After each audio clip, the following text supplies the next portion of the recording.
আপনি কি কখনো ভেবেছেন মানুষ মারা যাওয়ার পর কবরের প্রথম রাত কেমন কাটে?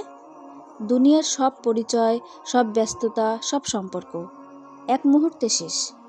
শুরু হয় নতুন এক জগৎ, বারজাখের জীবন। আজ আমরা জানব কবরের প্রথম ২৪ ঘন্টায় কি ঘটে, কুরআন ও সহিহ হাদিসের আলোকে। আসসালামু আলাইকুম। আমি আজ এমন একটি বিষয় নিয়ে কথা বলবো যা আমাদের সবাইকে একদিন মুখোমুখি হতে হবে।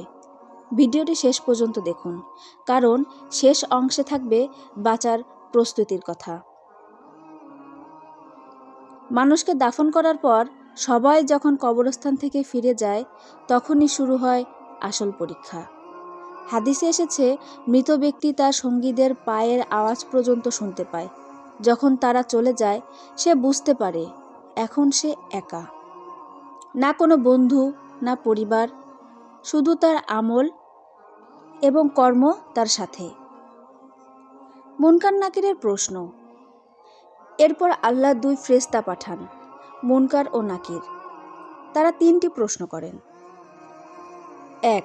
তোমার রব কে? ২. তোমার দিন কি?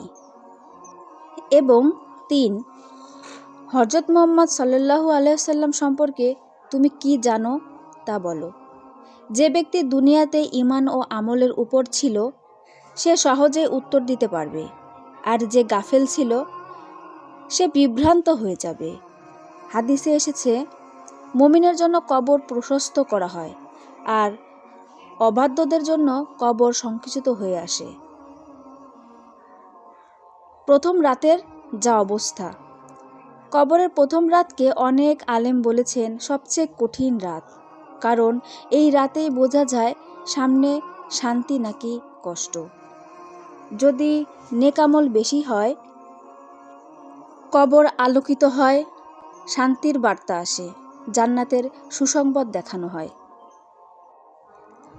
আর যদি গুনাহ বেশি থাকে, ভয় ও অনুশোচনা শুরু হয়, আযাবের সতর্কতা দেখানো হয়। এগুলো আমাদের ভয় দেখানোর জন্য নয়, প্রস্তুত হওয়ার জন্য। আপনি কি জানেন আমল কিভাবে সঙ্গ দেয়? হাদিসে এসেছে, মানুষের সাথে কবর পর্যন্ত যায় ৩টি জিনিস: পরিবার, সম্পদ এবং আমল। ২টি ফিরে যায়, পরিবার ও সম্পদ। থেকে যায় শুধু আমল। আপনার নাম, ফলোয়ার, টাকা কিছুই যাবে না।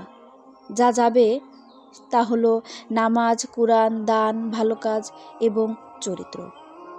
তাহলে আমরা কিভাবে কবরের প্রথম রাত সহজ করতে পারি? ৫ ওয়াক্ত নামাজ ঠিক রাখা, গুনাহ থেকে তওবা করা, কুরআন তেলাওয়াত করা, মানুষের হক আদায়, গোপনে দান করা, ঘুমের আগে তওবা ও দোয়া করা। রাসূলুল্লাহ সাল্লাল্লাহু আলাইহি ওয়াসাল্লাম ঘুমানোর আগে কিছু সূরা পড়তেন। এগুলো বড় সহায়। শেষ কথা, কবরের জীবন কোনো গল্প নয়, এটা আমাদের ভবিষ্যৎ।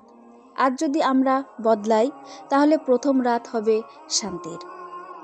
আল্লাহ আমাদের কবরকে জান্নাতের বাগান বানিয়ে দিন, আমিন।